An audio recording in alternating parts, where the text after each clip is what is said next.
And so two questions. Well, one, I'm gonna make a point and ask a question about the type of breathing you guys do.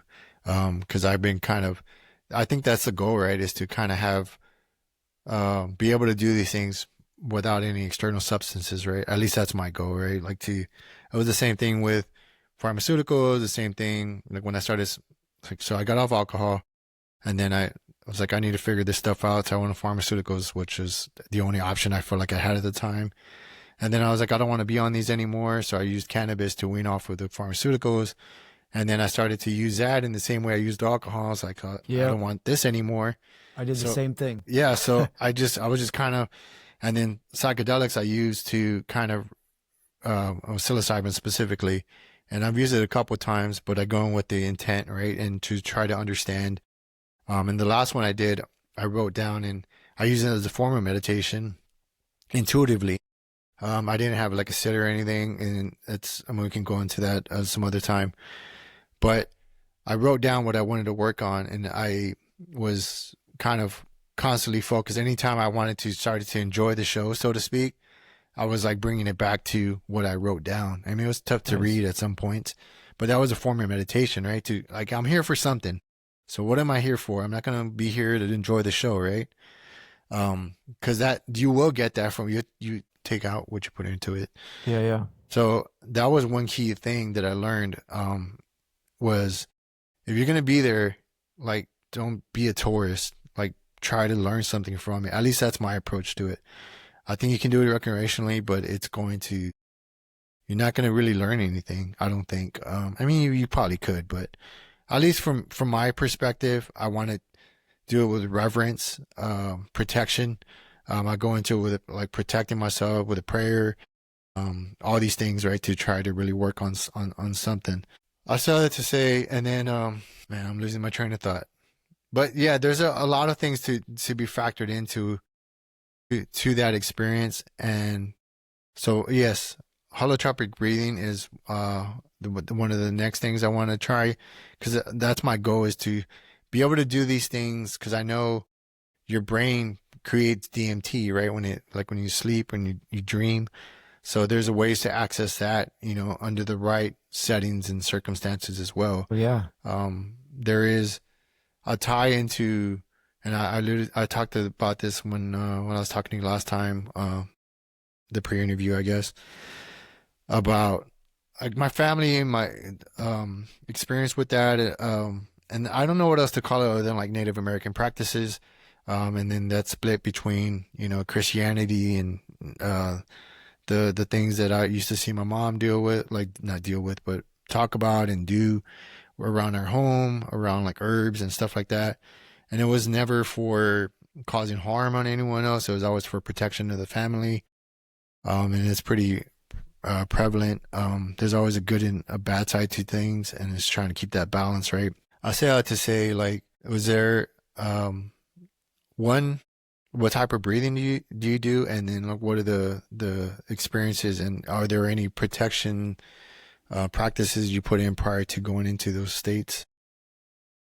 You know, for meditating, I haven't really incorporated any sort of protection practices with that, but psychedelics, yeah, I definitely like a ceremonial setting with that, cleansing the room, all that stuff, and having it done properly in a ceremonial setting, I think is a really important part of that. As far as meditation, I've got like a kind of a little shrine area. I do it at home. So I guess there is some protection in that. But, I've really explored a lot of different avenues with it.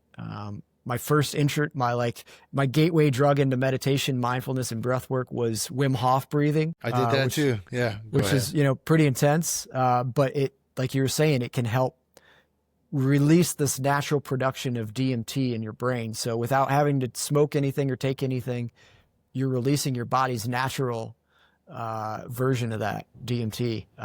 That was really eye-opening for me. I couldn't believe it. And really the only reason I did it, at that point, I really thought it was just a bunch of woo-woo nonsense.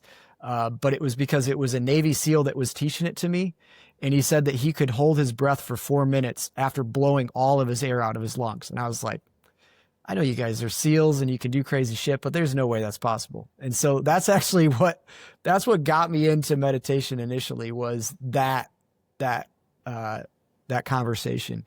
And after practicing it for a while, I found he wasn't shitting. Like, it's pretty amazing what the human body can do with these breathwork techniques. But even more importantly, it opened my eyes into this world that meditation can unlock without any substance in your body. Um, I've got into belly breathing, box breathing, holotropic breathing, um, and then a samatha meditation practice was sort of my baseline, which is it's just as simple as sitting there and breathing and counting your breaths. And if your mind wanders off the counting of your breath, you just hopefully have that awareness at some point and you bring yourself back to the breath and count it. It sounds really simple. It can be really boring and incredibly frustrating, especially when you're first starting, but it really can help to train to calm the mind, especially when you do some breath work prior to help calm yourself. And from that, it's really grown into more deeper meditation practices, but that's kind of the foundation of it. A really good book I just read is called Becoming Supernatural by Dr. Joe Dispenza.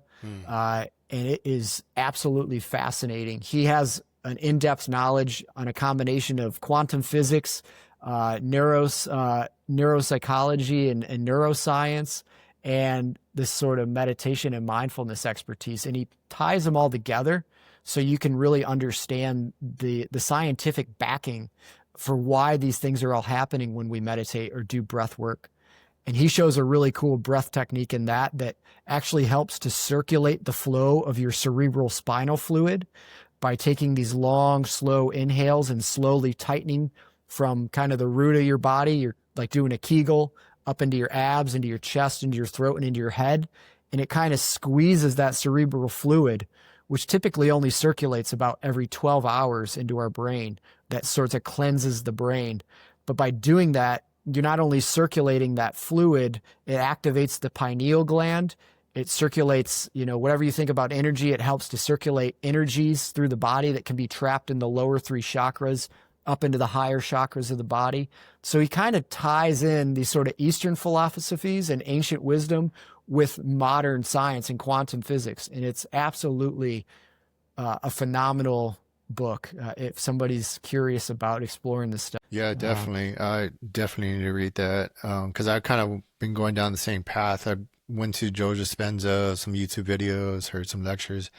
I haven't read any of his books yet, but for some reason not for some reason, but that resonated with me. And I use a lot of the visualization through like, breaking bones, riding bikes and stuff, and other things, and like quantum physics, quantum mechanics. And at the end of the day, it was to understand, like, collect all this information to understand the bigger picture of what we are, or like what this existence is, and so going back to the idea of God, right? And understanding, like, you have enough data points of all these things, of like the way the mind works, the way the body works, the way nature works, the way it interacts with one another. Like, you can, if you have a wall big enough, and this is the way I see it, a wall big enough, then you can start to get an understanding of what what God is, right? And like how we move in the world, and how we're meant to be with one another and stuff. And it's been, again, kind of, it's with all the information or all the distractions that we have nowadays, we're getting further and further away from it. And I feel at the very basis of it, it's to get us away from our nature. Whether Yeah. people realize it, that create these technologies or not, going back to the idea of ideas, it's like, just because we can create it doesn't mean we should. And if we